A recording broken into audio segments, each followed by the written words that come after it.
السلام عليكم ورحمة الله وبركاته.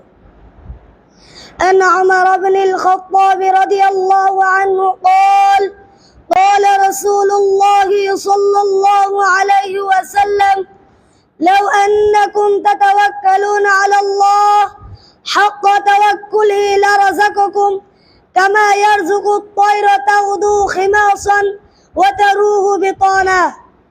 উমর ইবনুল খাত্তাব রাদিয়াল্লাহু আনহু বর্ণিত, তিনি বলেন, রাসূলুল্লাহ সাল্লাল্লাহু আলাইহি ওয়াসাল্লাম বলেছেন, যদি তোমরা আল্লাহর উপর সত্যিকার অর্থে ভরসা করো তাহলে তিনি তোমাদেরকে এমন ভাবে রুজি দিবেন যেমন ভাবে পক্ষীকুলকে দিয়ে থাকেন।